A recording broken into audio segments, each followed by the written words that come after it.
John, I hope you find peace in this madness you're pursuing.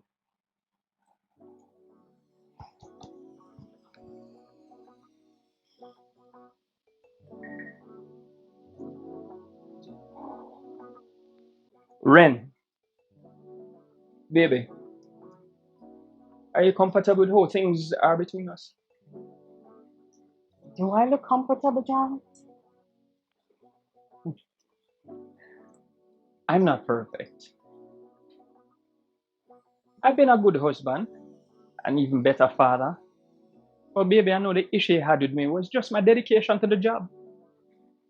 That's because you didn't believe in balancing your personal and work life. I had to go the extra mile to keep us afloat, though.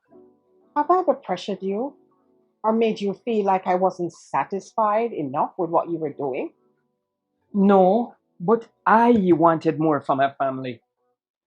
And the more we wanted, John, was your time.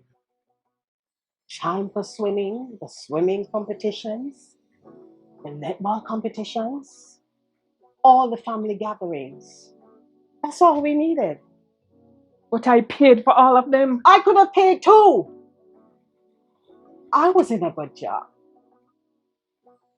It was never about the money. Don't you get it?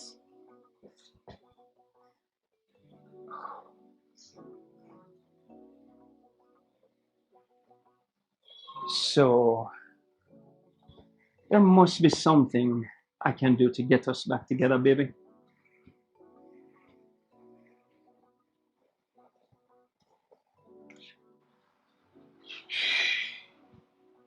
You can respect my wishes and not come here unannounced, please.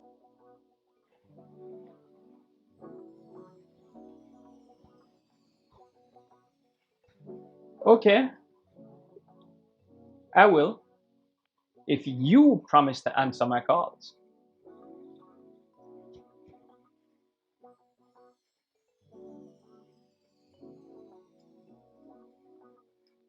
I promise. I promise. But if you call and I don't answer, I'm in a session. All right. Um, but at least return the call or the message. I must be at least worth that. Yes, you do. All right. Thank you. So now, Mr. Major, what was the purpose of this visit? All right. Two things. One, can you give me a number for the girls? I really need to speak with them. John, our children are adults now, and they have asked me not to give you their numbers. And I must respect their wishes. So they smash me up wicked though. It's doing the same thing to them, John. They're hurting just as much. Don't get self centered in all of this.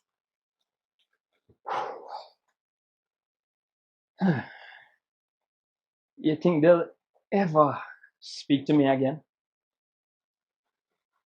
Yeah, I think so. Just give them time, John. Just give them some time. Time. So, how are they doing? Emily is doing great. Fabulous. She's the captain of the swim team. She is preparing to go to the Olympics next year. And she's also the honor student. Wow. Hmm. We always knew she was going to be a swimmer. That girl loved water more than any child her age. That's true, You remember how she would cry when we take her out the water? Oh my goodness. And the first time she saw people swimming on a TV, she wanted to do it in the tub. Oh, yes, indeed. That's my baby's gift. Wow. Mhm. Yeah. Um, so how's Madison? Oh, first year of forensic science. So she decided to do it after all. Yes, she did. even though I tried to talk her out of it.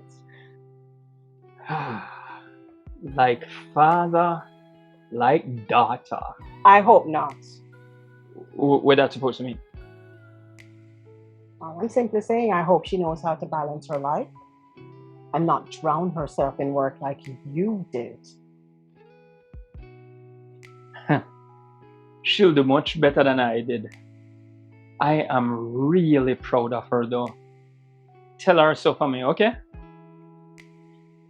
I will.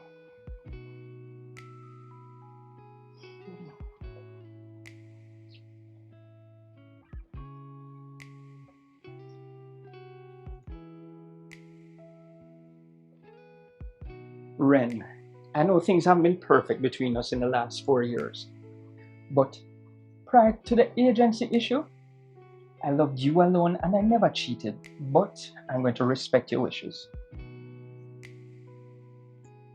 John, Listen, all I want for you to do is to just say hi sometimes. You know, look, moving forward, I need your energy and I need your blessing. You must can give me that. I will. Okay. All right.